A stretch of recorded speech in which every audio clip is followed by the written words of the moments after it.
Hello dear students, आज हम बात करेंगे respiratory disease, disorder of respiratory system. First आपके सामने डिसीज है, उसका नाम है अस्थमा। अस्थमा किसकी वजह से होता है? Asthma it is the difficulty in breathing, सांस लेने में थोड़ी तकलीफ पड़ेगी, causing wheezing due to inflammation of bronchi and bronchioles. ये दोनों की वजह से क्या होता है? सांस लेने में तकलीफ पड़ती है।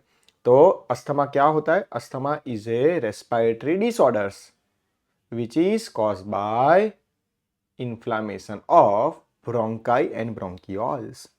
क्लियर? आपको ये नेजल पंप लेना पड़ता है और ओरल पंप लेना पड़ता है। क्लियर? तो क्या होता है? ब्रोंकाई एंड ब्रोंकियल कैसे हो जाते हैं? डायलेट हो जाते हैं, तो आप इजीली सांस ले पाओगे। क्लियर? ओके, ये थोड़ी कंस्ट्रिक्ट हो गई है। आप देखो ध्यान से फिगर के अंदर, ये थोड़ी कंस्ट्रिक्ट हो गई है। क्लियर? तो अब धीरे धीरे हम क्या करेंगे? ब्रोंको डायलेटेशन करेंगे। क्या करेंगे? Broncho dilatation. क्लियर? चलो बात करते हैं सेकंड डिसऑर्डर के बारे में, एम्फीजेमा। एम्फीजेमा क्या होता है? तो एम्फीजेमा ज़्यादा स्मोकिंग की वजह से हो रहा है। किसकी वजह से हो रहा है? स्मोकिंग की वजह से। Excessive cause of excessive smoking cause the emphysema. Loss of elasticity in alveoli. Loss of elasticity in alveoli.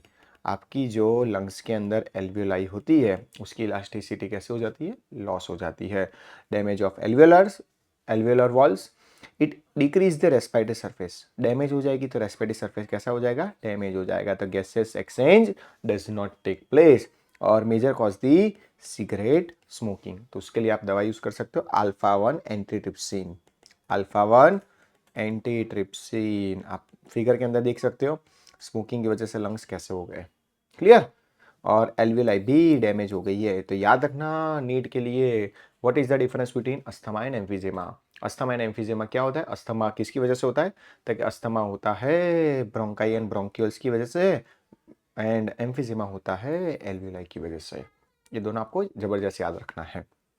बात करते हैं third disorders. Clear? Occupational related disease, इसको मैं बोलूंगा ORD, occupational related disease. Clear? तो सर्टेन इंडस्ट्रीज ऑक्यूपेशन के हिसाब से, clear, produce so much dust, तो आवर बॉडी डिफेंस मैकेनिज्म क्या करती है? Body can not cope with the situation. Long exposure, अगर उसके बाद हम कंटिन्यूस लगातार उसके कांटेक्ट में आते रहेंगे तो हमारी बॉडी के अंदर क्या होगा? इन्फ्लामेशन, है ना? और it leadings to fibrosis, proliferation of fibrous tissue resulting in lung damage. Lung damage होता जाएगा। क्लियर? कंटिन्यूस फाइब्रस टिश्यू की प्रोलिफरेशन होती जाएगी, लंग्स डैमेज होता जाएगा, इसको बोलेंगे लंग्स फाइब्रोसिस। और वर्कर्स के अंदर सबसे ज़्यादा देखने को मिलता है। Workers in such industry should wear A protective mask. Mask पहनना पड़ेगा। तो यहाँ पे ऑक्यूपेशन के हिसाब से डिसीज है।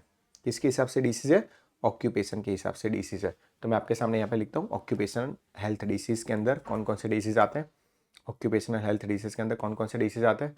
तो फर्स्ट मैं लिखूंगा यहाँ पे, ध्यान से लिखना। एक आता है सिलिकोसिस। क्या आता है? सिलिकोसिस। सिलिकोसिस किसकी वजह से होता है? डस्ट पार्टिकल की वजह से। क्लियर? सिलिका की वजह से। अगर कोई भी इंसान डस्ट के अंदर काम कर रहा है, कॉन्ट्रैक्ट बिल्डिंग एरिया के अंदर काम कर रहा है, तो वहाँ पर किसके साथ कॉन्टेक्ट में आओगे? Dust particles. डस्ट पार्टिकल्स यानी कि सिलिका। सिलिका को मैं क्या बोलूँगा? सिलिकोसिस। दूसरा होता है अगर आप टेक्सटाइल इंडस्ट्री में काम करते हो, for the textile industry. Clear? तो वहाँ पर क्या होते हैं? कपड़े के अंदर छोटे छोटे क्या होते हैं? लिंट होते हैं। वो लिंट कपड़े के ऊपर चिपक जाते हैं, तो उसकी वजह से इनहेल के थ्रू, इनहेलेशन के थ्रू वहाँ पर सिल्क फाइबर चले जाते हैं। इसको मैं बोलूँगा फाइब्रोसिस। तीसरा डिसीज होता है अगर कोई एस्बेस्टोस बेकरी इंडस्ट्री में काम कर रहा है ब्रेड एंड पाव बनाने के लिए, तो उन लोगों को हो जाता है, बेकरी इंडस्ट्री के अंदर हो जाता है एस्बेस्टोसिस। पाव एंड ब्रेड बना के लिए एस्बेस्टोसिस यूज किया, एस्बेस्टोस यूज किया जाता है, that's why it is called asbestosis. Fourth disease बताता हूं आपको क्या कौन कौन से डिसीज होते हैं। क्लियर?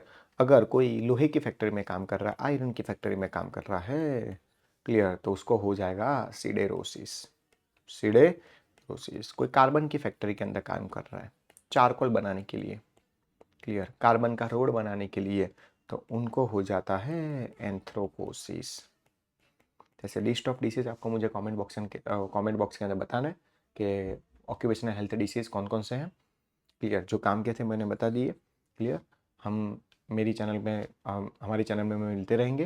क्लियर, डेफिनेटली आप ये तैयार कर लेना, preparation of the NEET examination 100% IMP question है। क्या क्या सीखा आपने? अस्थमा, एम्फीजेमा एंड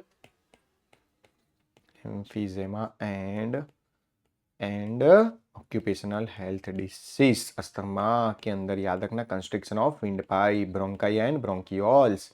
एम्फीजेमा किसको अफेक्ट करता है? एल्वियोलाई। क्लियर, ये आपको याद रखना पड़ेगा।